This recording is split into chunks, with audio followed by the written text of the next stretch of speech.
Welcome to learn properties of natural resources.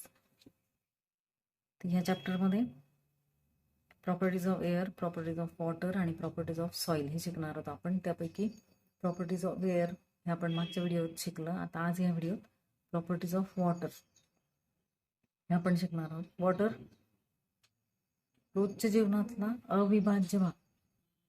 पिण्यासाठी गरज असते, इतर कामांसाठी गरज असते. पाण्याशिवाय आपण जगूच नाही शकत. पण ह्या पाण्याच्या प्रॉपर्टीज काय काय आहेत त्याच्याविषयी खूप इंटरेस्टिंग माहिती आपण आज शिकणार आहोत. तर त्यातलं थोडंसं एअरचा थोडासा पार्ट राहिलाय, तो आधी शिकायचा आहे आणि मग प्रॉपर्टीज ऑफ वॉटर शिकायचं आहे. Temperature regulation. टेम्परेचर रेग्युलेशनमध्ये एअर खूप इम्पॉर्टंट रोल प्ले करतं. तर ते आपण कसं ते बघू. We know that the earth receives energy from the sun. This energy is reflected from the earth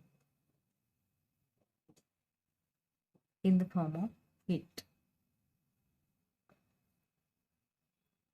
आता ही समजा पृथ्वी आहे, ही समजा अर्थ आहे. तर ही अर्थ सनकडनं, या सनकडनं एनर्जी रिसीव्ह करते. ही एनर्जी अर्थ रिफ्लेक्ट करते. This energy is reflect by the earth in the form of heat. हीटच्या फॉर्ममध्ये ही एनर्जी जी आहे ती energy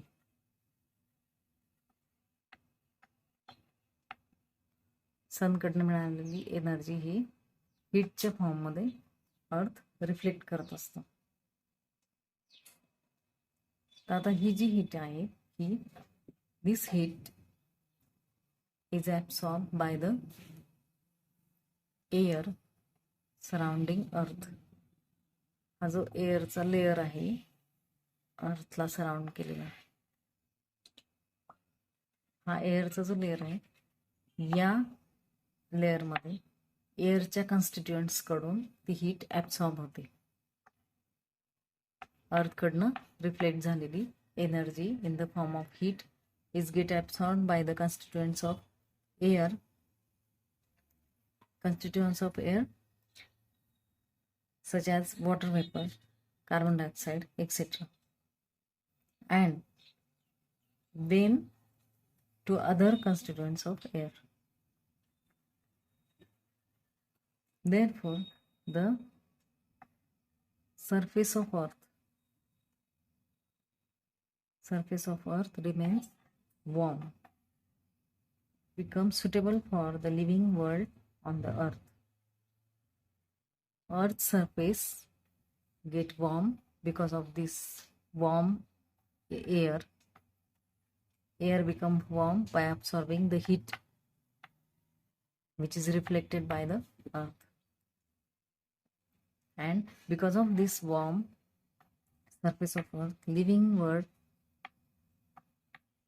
survive on the earth. मग हे कशामुळे घडलं तर ह्या एअरच्या लेअरमुळे, म्हणजेच ॲटमॉस्फिअरमुळे, म्हणजेच एअरचा जो पूर्ण सराउंडिंग अर्थला अर्थच्या पूर्ण सराउंडिंग म्हणजे अर्थच्या पूर्ण आजूबाजूला जो एअर आहे त्यामुळे हे शक्य होतं. मग जर हा एअरच नसेल तर if there were no air on the earth, the average temperature of the earth's surface would have been very low. If there were no air surrounding the earth, then the earth's surface would have been, the temperature of the earth's surface would have been very low. खूप low टेम्परेचरमध्ये सजीव जगू नसते शकले. आपण पृथ्वीवर जगू शकतो, सजीव पृथ्वीवर जगू शकतात. हे कशामुळे घडतं तर केवळ एअरमुळे. आता transmission of sound. Transmission of sound. All the sounds that we hear reach us through the surrounding air. पण जे सगळे आवाज ऐकतो ते कशामुळे ऐकतो? हवेचा जो थर आहे त्या हवेच्या थरामधून हवेमधून आपण तो आवाज ऐकत असतो. The density of air is also changes due to change in its temperature. एअरची डेन्सिटी ही त्याच्या टेम्परेचरनुसार चेंज होत असते. In winter the density of the air increases. विंटरमध्ये एअरची डेन्सिटी इन्क्रीज होते. डेन्सिटी इन्क्रीज झाली की आवाज आपल्याला जास्त प्रमाणात ऐकायला येतो. आणि याचं उदाहरण आपल्याला कोणतं सांगता येईल की पहाटेच्या वेळी जर एखादी रेल्वे चाललेली असेल किंवा पहाटेच्या वेळी लांब एखादं मंदिर असेल आणि तिथे आरती चालू असेल तर तिथे घंटा वाजत असेल तर त्या आरतीचा आवाज घंटेचा आवाज आपल्याला पहाटेच्या वेळी क्लिअर ऐकायला येतो. दिवसापेक्षा रात्रीचा पहाटेचा क्लिअर ऐकायला येतो. का तर पहाटे हवा थंड असते, हवेची डेन्सिटी जास्त असते, त्यामुळे ते क्लिअर ऐकायला येतं. Air is useful as a medium for the transmission of sound. Temperature रेग्युलेशनसाठी एअर इम्पॉर्टंट असतं, तसंच air is useful as a medium for the transmission of sound. अर्थच्या सरफेसच्या कडेने हा जो एअर आहे तर अर्थवरच समजा इथे कुठे आवाज झाला तर तो आवाज साऊंड वेव्हच्या रूपात, ही झाली साऊंड वेव्ह. साऊंड वेव्हच्या रूपात एका ठिकाणाहून दुसऱ्या ठिकाणी जातो आणि मग ऐकायला मिळतो. आणि ह्याच वेव्ज आपल्या कानात शिरल्या की आपल्याला पण आवाज ऐकायला येतो. ह्या पद्धतीने आपण ऐकत असतो. वेगवेगळे आवाज आपल्या अवतीभोवती घडणारे हे आपण ऐकत असतो. या पद्धतीने वेव्ज ह्या हवेत पसरतात, ह्या सगळीकडे पसरत असतात हवेत आणि मग त्या एका ठिकाणाहून दुसऱ्या ठिकाणी हवेमुळे वाहून नेतात आणि वाहून नेल्या जातात आणि त्यामुळे त्या आपल्याला ऐकायला येतात. एअरचं कंप्लीट झालं. आता प्रॉपर्टीज ऑफ वॉटर. एअरच्या प्रॉपर्टीज पूर्ण झाल्या. आता properties of water. Properties of वॉटरमध्ये आपण काय शिकणार आहोत? Water occurs in liquid state under ordinary conditions. म्हणजे हे झाल्या वॉटरच्या properties of water. Properties of water question जर आला what are the properties of water तर असं लिहायचं. Properties of water. First, water occurs in liquid state under ordinary conditions. Ordinary conditions म्हणजे सामान्य स्थिती. Second, water is A fluid substance. Fluid म्हणजे वाहणारं. Water does not have its own shape but has a volume. पाण्याला स्वतःचा आकार नसतो पण आकारमान असतं. म्हणजे आकारमान म्हणजे कुठल्याही जागेच्या आकाराचा, म्हणजे ते भांडं असेल किंवा मोठी जागा असेल त्याचा आकार ते घेतं, म्हणजे त्याला व्हॉल्यूम आहे असं त्याचा अर्थ. It can pass through small holes, can sip through small gaps or cracks. छोट्याशा क्रॅकमधून, गॅपमधून, होलमधून ते पास होऊ शकतं. आणि हे जे पुढच्या दोन प्रॉपर्टी आहेत ते आपण व्हिडिओ पूर्ण बघा. व्हिडिओच्या शेवटी आपण ह्या दोन प्रॉपर्टींबद्दल शिकणार आहोत. त्या प्रॉपर्टी आहेत water is A universal solvent. आणि ते कसं, म्हणजे काय, त्याचा अर्थ काय हे आपण व्हिडिओच्या शेवटी बघणार आहोत. व्हिडिओ पूर्ण बघा. Second, water is a good coolant. ते कसं ते आपण शेवटी बघणार आहोत. What are the properties of water, त्याचं ते आन्सर होतं. हे झालं वॉटरच्या प्रॉपर्टीचा. Take a plastic bottle. इथे हे पुस्तकात काही भांडे दाखवलेले आहेत. ह्याच्यावरनं काय लक्षात येतं? पूर्णपणे ते पाण्याने भरलेले. त्याच्यावरनं लक्षात येतं की पाणी त्या वस्तूचा, त्या भांड्याचा आकार घेतं. म्हणजेच पाण्याला व्हॉल्यूम आहे.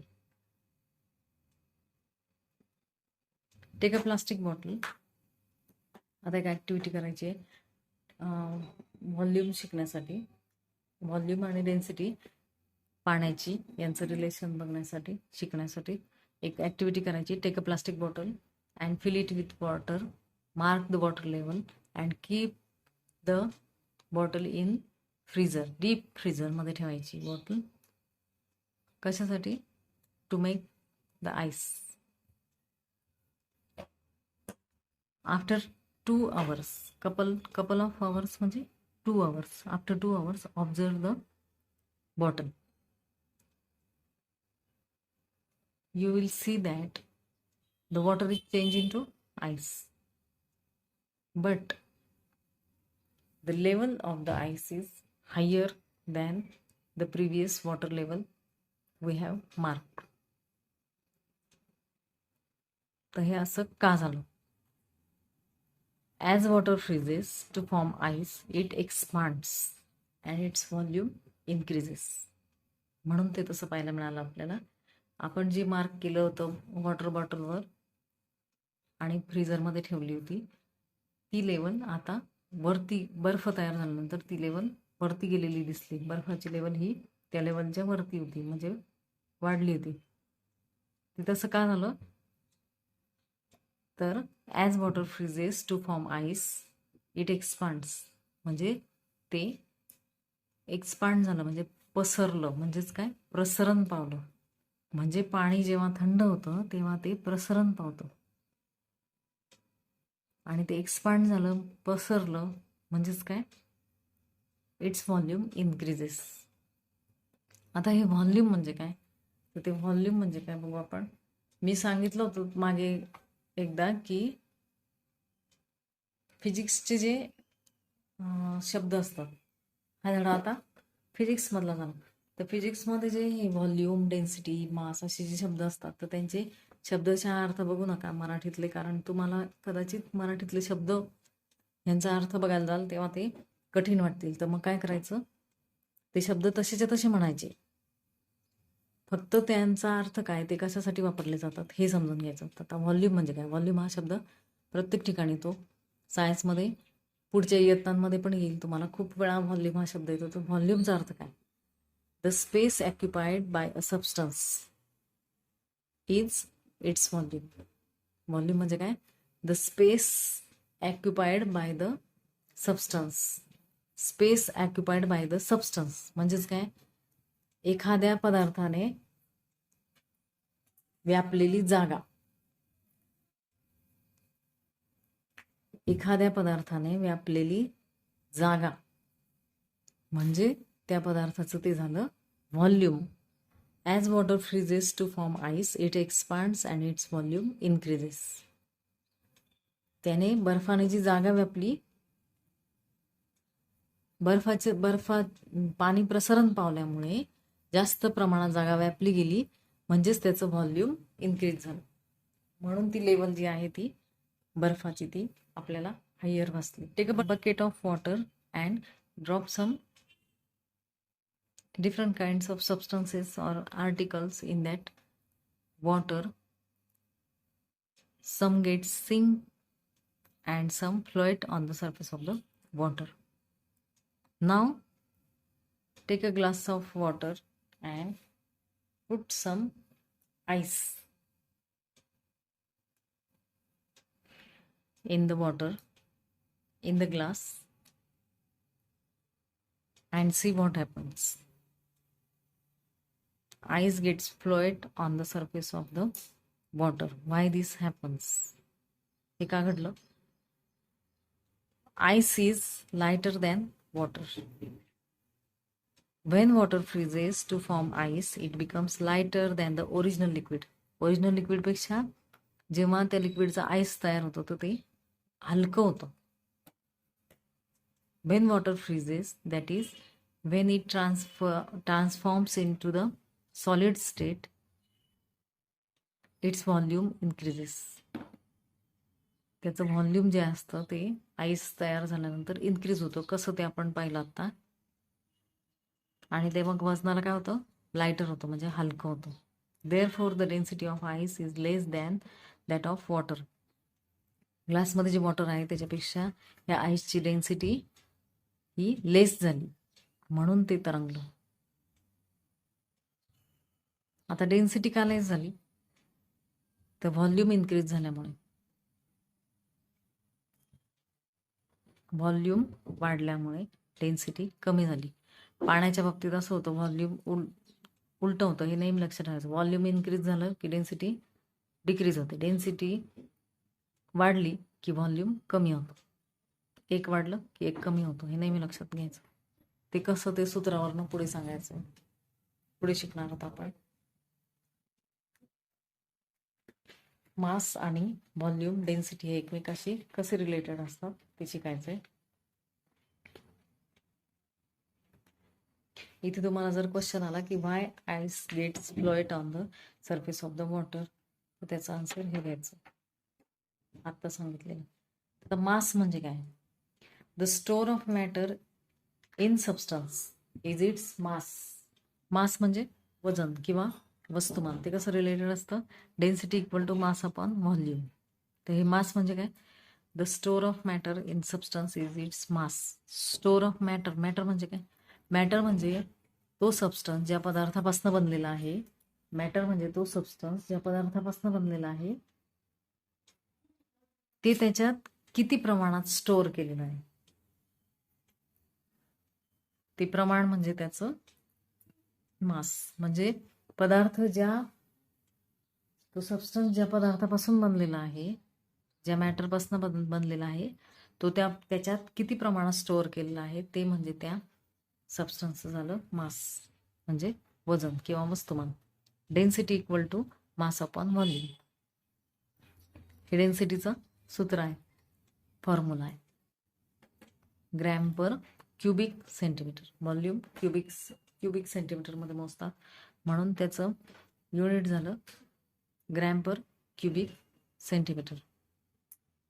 आता ही डेन्सिटी, हा व्हॉल्यूम जर इन्क्रीज झाला म्हणजे हा आकडा जर मोठा असेल इथे, तर आपोआपच ह्याचं उत्तर, ह्या मासला भाग दिल्यानंतर, ह्याचं व्हॉल्यूमने मासला भाग दिल्यानंतर ते उत्तर छोटं येणार, म्हणजेच डेन्सिटी डिक्रीज होणार. डेन्सिटीचं उत्तर छोटं येणार म्हणजे डेन्सिटी डिक्रीज होणार. म्हणून व्हॉल्यूम इन्क्रीज झालं की डेन्सिटी डिक्रीज होते. मग हे होतं आईसच्या बाबतीत. वॉटरचं जेव्हा आईस तयार होतं त्यावेळेस त्याचं व्हॉल्यूम इन्क्रीज होतं म्हणून त्याची डेन्सिटी डिक्रीज होते पाण्यापेक्षा. आणि पाण्यापेक्षा डेन्सिटी जर कोणत्याही सबस्टन्सची डिक्रीज झालेली असेल म्हणजे कमी असेल तर तो पदार्थ पाण्यावर तरंगतो, म्हणून आईस पाण्यावर तरंगतो. हे पाहिलं आपण. आता ॲनॉमलस बिहेवियर ऑफ वॉटर. तर ॲनॉमलस बिहेवियर ऑफ वॉटर. इतर लिक्विडपेक्षा पाण्याच्या बाबतीत प्रॉपर्टीमध्ये थोडासा फरक आहे. तर तो काय, तो बघायचा आपण. त्याला म्हणतात anomalous behaviour of water. Usually when temperature of a substance lower its density increases. Usually जेव्हा एखाद्या सबस्टन्सचं टेम्परेचर हे लो होतं म्हणजेच तो थंड होतो, कमी होतं त्याचं टेम्परेचर, तेव्हा त्याची डेन्सिटी इन्क्रीज होते. आणि डेन्सिटी इन्क्रीज झाल्यावर व्हॉल्यूम त्याच्या विरुद्ध म्हणजे डिक्रीज होते. पण या नियमाला पाणी हे एक्सेप्शन आहे. तर ते कसं? Keep a glass full of water in a freezer for 5 to 10 minutes, then take it out and observe it carefully. हे आपण आत्ता पाहिलं ते बॉटलचा प्रयोग. त्याची जी लेवल आहे ती वाढलेली असेल म्हणजेच व्हॉल्यूम इन्क्रीज झालेलं असेल आणि व्हॉल्यूम इन्क्रीज झाल्यामुळे डेन्सिटी डिक्रीज झालेली असेल. The density of water is peculiar म्हणजे वैशिष्ट्यपूर्ण आहे. When water at normal temperature starts cooling, when water at normal temperature starts cooling, its density increases. त्याची डेन्सिटी इन्क्रीज होते, like that of most liquids. Most liquids बाकीच्या liquids सारखीच पाण्याची density पण सुरुवातीला जेव्हा पाणी थंड होतं त्यावेळेस डेन्सिटी इन्क्रीज होते. However, if its temperature falls below 4 degree Celsius its density starts decreasing. पण जेव्हा पाणी आणखी थंड होत जातं आणि त्याचं टेम्परेचर 4 डिग्री सेल्सिअसपर्यंत येतं त्यावेळेस त्याचं टेम्परेचर हे खाली यायला लागतं. त्यावेळेस पाण्याची डेन्सिटी जी आहे ती डिक्रीज व्हायला सुरुवात होते. It means that density of water is maximum at 4 degree Celsius. If temperature of water is lowered below 4 degree Celsius, its density decreases. आणि डेन्सिटी डिक्रीज झाली म्हणून त्याचं व्हॉल्यूम इन्क्रीज होतं. It means that water expands when temperature falls below 4 degree Celsius. 4 degree सेल्सिअसच्या खाली temperature गेल्यानंतर water expand होतं म्हणजे त्याचं व्हॉल्यूम इन्क्रीज होतं म्हणून त्याची डेन्सिटी डिक्रीज होते. This is called the anomalous behaviour of water. यालाच म्हणतात पाण्याचं ॲनॉमलस बिहेवियर. आता हे पाण्याचं ॲनॉमलस बिहेवियर हे कसं होतं ते पाहू आपण. पाणी जेव्हा थंड होतं, थंड व्हायला सुरुवात होते त्यावेळेस त्याची डेन्सिटी इन्क्रीज होते. डेन्सिटी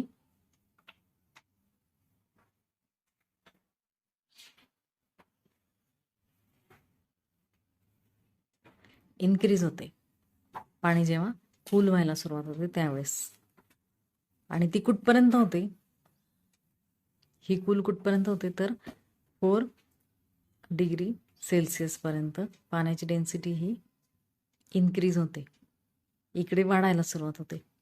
आणि जेव्हा ही 4 डिग्री सेल्सिअसच्या पुढे आणखी पाणी थंड होत जातं पुढे त्यावेळेस ही डेन्सिटी डिक्रीज व्हायला लागते.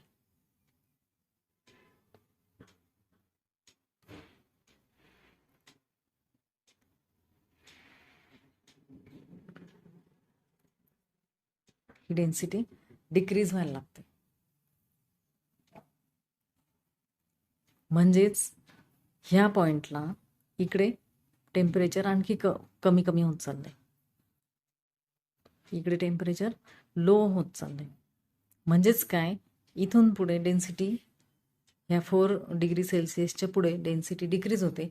म्हणजेच ह्या पॉइंटला ती आणि इकडनं इन्क्रीज होत आलेली आहे. इकडनं इन्क्रीज होत आलेली. समजा हे टेम्परेचर हे 0 डिग्रीकडे जाणार असेल, हे टेम्परेचर 0 डिग्री सेल्सिअसकडे जाणार असेल आणि हे टेम्परेचर इकडून जे सुरू झालं ते समजा असेल नॉर्मल टेम्परेचरपासून घेऊ आपण किंवा 25 घेऊ.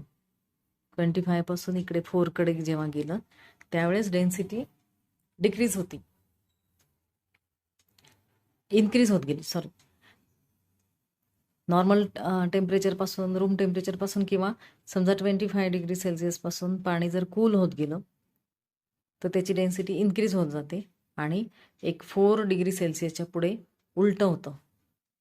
आणखी जेव्हा टेम्परेचर कमी होतं तेव्हा डेन्सिटी डिक्रीज होते. म्हणजेच काय, ह्या पॉईंटला इकडनं इन्क्रीज होत आली, इथे स्टॉप झाली. याचाच अर्थ ह्या पॉईंटला 4 डिग्री सेल्सिअस या पॉईंटला पाण्याची डेन्सिटी ही सगळ्यात जास्त होती. Density is maximum.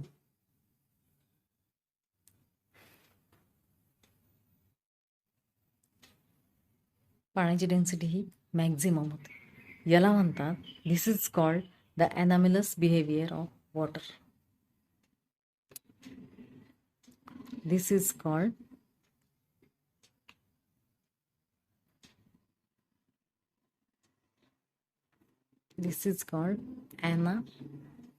anomalous behavior of water.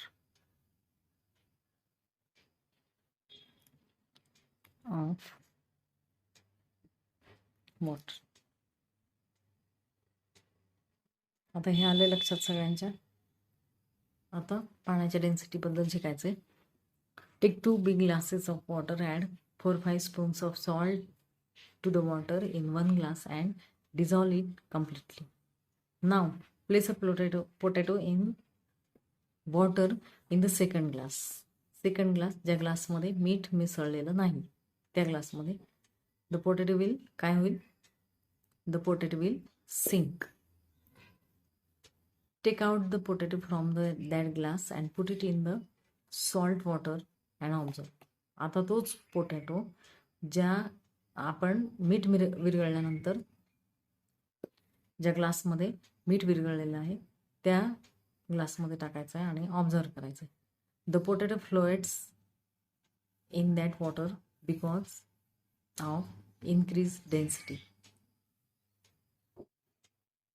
Density increase झाल्यामुळे काय होतं? पोटॅटो फ्लोएट करतो त्या वॉटरमध्ये. ती कशामुळे झाली? पाण्यामध्ये मीठ मिसळल्यामुळे.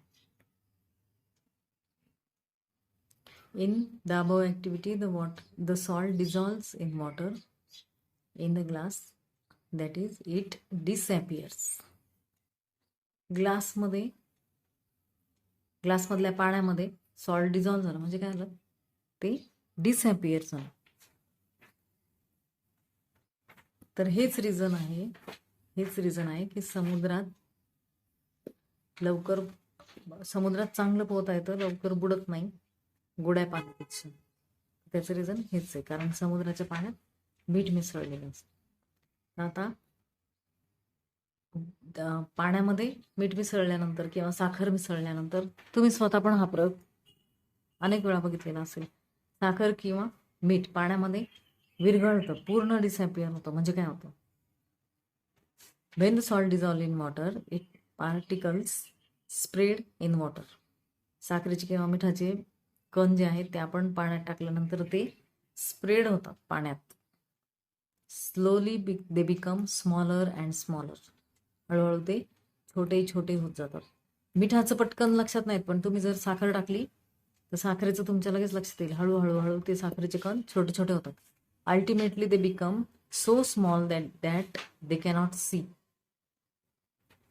That is they mix completely in water. ते पाण्यामध्ये छोटे होत ते become very small that they cannot be seen. इतके स्मॉल होतात की ते दिसतच नाहीत. That is they mix completely with water. This is what is called dissolving. याला म्हणतात डिझॉल्विंग. आता डिझॉल्विंग प्रोसेसमध्ये किती पदार्थ वापरले जातात? 2. एक पदार्थ असतो की ज्याच्यात आपण दुसरा पदार्थ घेऊन तो मिसळणार आहोत, तर ते 2 पदार्थ झाले. तर कोणाला काय म्हणायचं ते शिकायचंय. Solute. The substance that dissolve. जो विरघळणार आहे त्याला म्हणायचं सोल्यूट. जो विरघळणार आहे त्याला म्हणायचं सोल्यूट. म्हणजेच मग इथे काय झालं? पाण्यात आपण जर मीठ मिसळलं तर सोल्यूट कोण झालं? तर विरघळणार कोण आहे? मीठ. म्हणून सोल्यूट झालं मीठ. सोल्यूट हे झालं मीठ. आणि मग सॉल्व्हंट. सॉल्व्हंट कोण झालं? ज्याच्यात विरघळणार आहे तो झाला सॉल्व्हंट. सॉल्व्हंट.